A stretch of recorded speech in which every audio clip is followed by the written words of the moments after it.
wabarakatuh. Alhamdulillah wa rasulillah la haula wa la quwwata illa billah amma ba'du. Sahabat-sahabat semuanya, pada siang hari ini kita tampilkan Bunda yang luar biasa, yaitu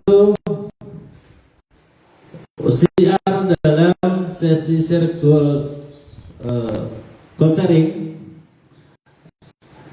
yaitu Bunda Isti Adintias. Kami persilakan, kita tepuk tangan.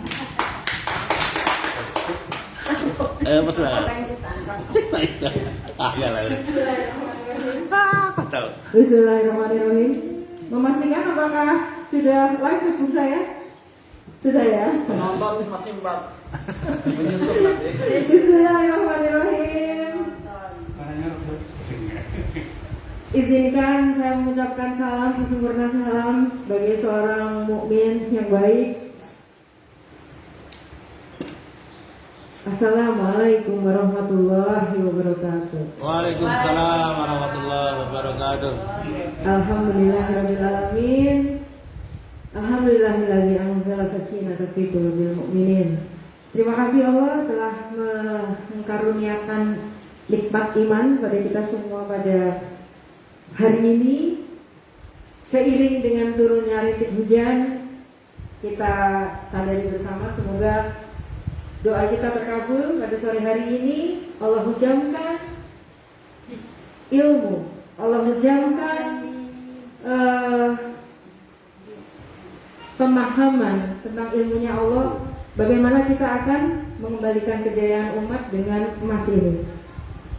Kawan-kawan masih semangat ya?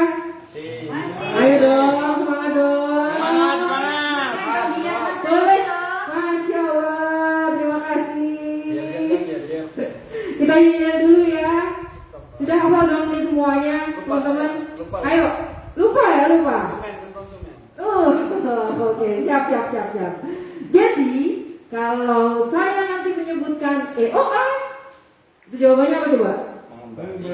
Nah, pada saat ngomong, pada saat menjawab, mengembalikan kejayaan dengan umat, pastikan hati kita ikut. Jadi benar-benar Allah nanti izinkan bahwa kita benar-benar lancarkan dalam hati kita mengembalikan kejayaan dengan emas. Siap ya? Siap. Oke. Siap. 1, 2, siap-siap dulu. Hatinya dikondisikan dulu nih. Bismillahirrahmanirrahim. EOA Kembalikan kejayaan. Nah, ada yang ketinggalan. Mau dong sekali lagi, boleh ya? Oke. Siap. Terima kasih koreksi coba ini. EOA Bud. Kembalikan kejayaan. Masya Allah. Terima kasih Allah. Semoga Engkau ridho niatan kami bahwa dengan EOA Gold ini kita akan mengembalikan kejayaan dengan umat. Baiklah kawan-kawan, kita akan belajar lagi bagaimana nih sejarah dan perjuangan menyelamatkan kerja keras yang selama ini kita sebut dengan aset ya. Baik, ini slide yang pertama, hitungan menabung di bank versus menabung dengan emas, gitu ya. Jadi sebenarnya ngapain sih kita repot-repot menghitung tabungan yang ada di kita, yang Allah titipkan kepada kita nih berupa uang atau versus emas nih. Mas operator boleh next slide. Nah, ini ya.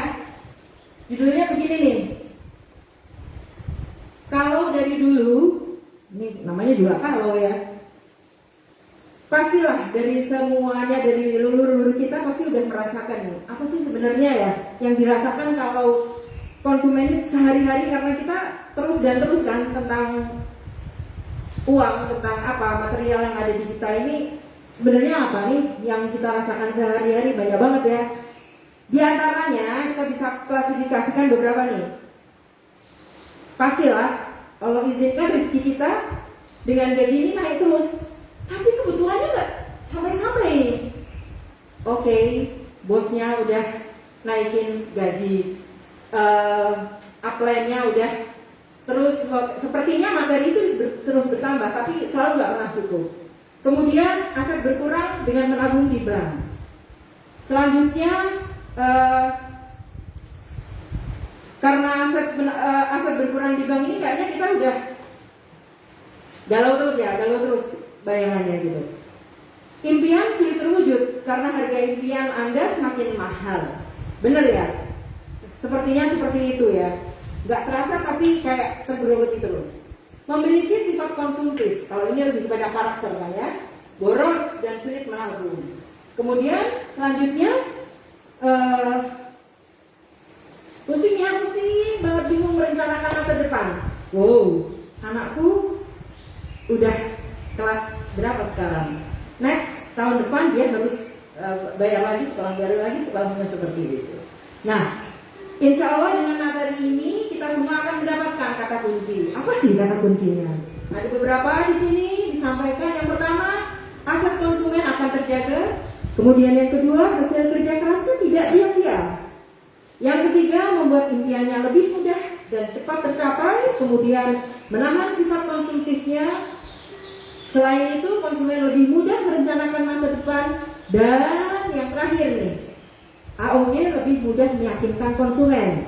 Jadi kawan-kawan, kita belajar lagi bagaimana caranya dengan syiar ini kita akan meyakinkan konsumen kita. Gitu ya. So, ini nextnya nih, perhitungan menabung uang di bank versus menabung emas. Jadi gimana ya sebenarnya ya perhitungan menabung uang di bank dan emas ini? Nih, aku banget dulunya selalu mengandalkan kartu kredit. Berasa bahwa segala sesuatunya mudah dengan kartu yang luar biasa itu ya. Kenapa? Ya karena memang apa-apa rasanya jadi mudah banget. Jadi udah nggak usah dipikirin. Ininya bayar belakangan. Angkut dulu, bayarnya belakangan. Angkut dulu, bayarnya belakangan. Nggak tahu kita ternyata setelah Allah menjamkan pemahaman, disitulah kita mulai terjerat hutang riba. Ya udah, itu semoga menjadi masa lalu kita dan kita nggak balik-balik ke sana lagi. Bismillah. Kita go straight aja untuk problem selanjutnya di tengah-tengah masyarakat.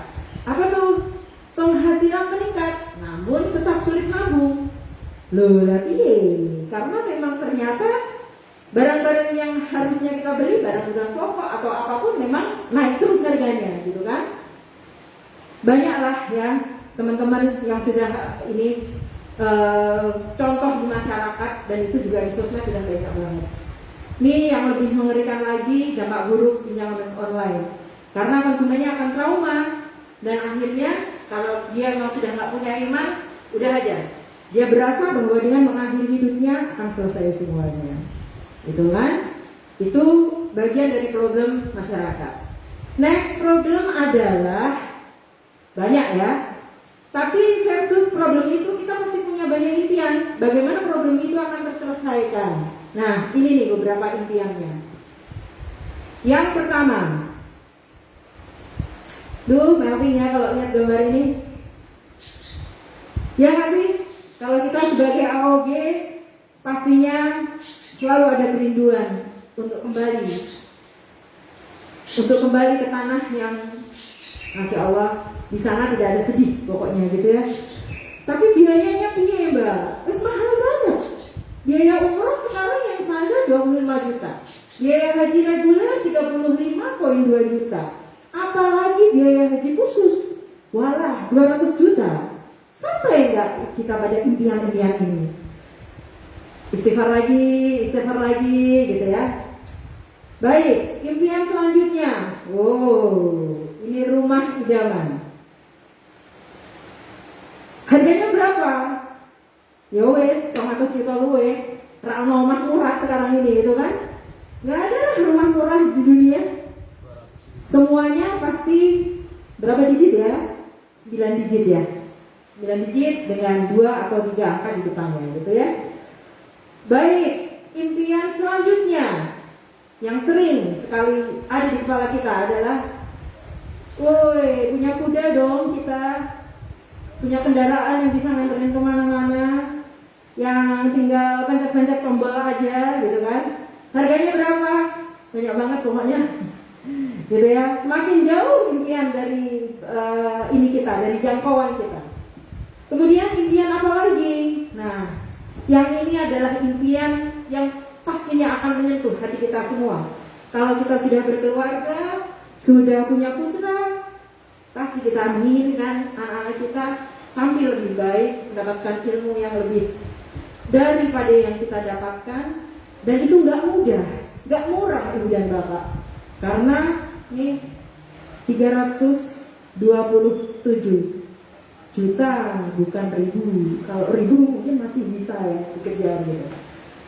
So, impian-impian ini semakin menjauhkan dari diri kita. Kemudian kita sampai kepada slide ini. Apa nih? Solusi finansial. Ini disarikan oleh bukan orang Indonesia, tapi dia membagi di 5 grup seperti ini. Dengan yang terbesar adalah 60% kebutuhan pokok. Pakem ya, 60% ya. Kadang-kadang lebih enggak? Lebih ya, ibu dan bapak ya. Kadang-kadang lebih 60%. Tapi kita sisih dulu 60%. Terus setelah itu yang lainnya di 4 bagian yang lain itu ternyata dibaginya tuh sama juga. Ada ini juga bukan muslim kan ya. Ziswaf dia siapin 10%, darurat 10%, lifestyle 10%, dan ini nih yang menjadi konsep kita, tabungan dan investasi itu juga sama 10%. Jadi memang sebenarnya tabungan itu pun menjadi bagian yang sama dari beberapa bagian yang lain untuk harus dikeluarkan dulu. Mampu nggak nih kita? Gitu kan? Pertanyaannya seperti itu. Kemudian dari solusi finansial ini, akhirnya kita mikir kan, tuh enaknya nabung uang atau depositokan atau belanjain emas nih, gitu kan? Nah, kalau kawan-kawan di sini semua, insya Allah sudah tercerahkan ya, karena kita jawabannya pasti semua sama, emas dong, gitu. Dan emasnya adalah EOA, kasih jos pokoknya ya, EOA Gold gitu. Nah, ini sedikit mengulas saja. Statistik Bank Indonesia itu menyampaikan data banget ya, ini yang fakta. Inflasi itu sebesar 5-8%. Hitung-hitungannya dia mbak, wis pokoknya ini lah ya. Hitung-hitungannya wis dilewati apa ya. Hitung-hitungannya seperti itu. Nah, kalau banyak angka kita nanti pusing ya. Kita describe aja. Ini sebenarnya angka ini artinya apa? Ini aja nih kesimpulannya. Jika rata-rata inflasi itu adalah 6% per tahun, artinya ini kan pada tahun, katakanlah tahun kemarin ya, tahun 2020, kalau kita punya uang 100 ribu ya, selembar 100 ribu merah itu bisa beli pizza dong dengan toppingnya yang kita mau. Tapi dengan inflasi itu ternyata di tahun berikutnya 100 ribu itu gak cukup untuk beli pizza, harus tambah 6 ribu, gitu kan? Jadi 1% nih kenaikannya. Terus dia mbak beli pisangnya yuk dijual sidik we, atau mungkin kita bisa dapat dengan porsi yang lebih kecil. Artinya inflasi ini seperti itu aplikasinya dalam kehidupan sehari-hari gitu ya. Nah, kalau 100 ribu pada tahun 2020 itu ditabung dan kita mendapatkan bunga 1.000 nih, 1% aja, kan tetap nggak bisa untuk beli yang pizza yang seharga 106.000 sekarang itu. So, kesimpulannya harus punya duit berapa kalau untuk bisa dapat harga barang dalam case ini adalah contohnya pizza dengan di tahun berikutnya gitu kan. Jadi tabungan plus 15% dari 100 ribu itu harus segini dapatnya, gitu ya. Make sense nggak? Bahwa uang 100 ribu itu mungkin di tahun berikutnya nggak bisa kita dapetin barang yang sama di tahun sebelumnya, gitu ya. Singkatnya seperti itu dari grafik ini. Betul. Selanjutnya, nih, tabungan manakah yang kenaikannya di atas inflasi? Ada nggak sih? tabungan yang kenaikannya di atas inflasi? Ada. Kayaknya ada ya, bener ya? Ada. Mari kita buktikan. Nih kawan-kawan nih. Nabung uang di bank, deposito dengan nabung emas. Gambarnya gimana nih? Coba next slide-nya seperti ini. Nah, tabungan di bank sekitar 0,1% sama dengan 1% per tahun. Ini dalam kurungnya ini yang marak deg-degan ya. Deg-degan banget loh ini. Deg-degan. Wah, pasti ngeri banget pokoknya. Itu belum termasuk biaya admin dan lain-lain. Nah, kebijakan bunga banknya seperti ini. Kalau RP 0 sampai 1 juta sekian. Kalau itu 1 juta sampai 50 juta sekian. Kalau 50 juta sampai 500 juta sekian. Begini ya. Kelihatan kan ya semua di layar ya, bisa baca sendiri kan? Ya. Nah, jadi menabung uang di bank itu kenaikannya pasti di bawah inflasi.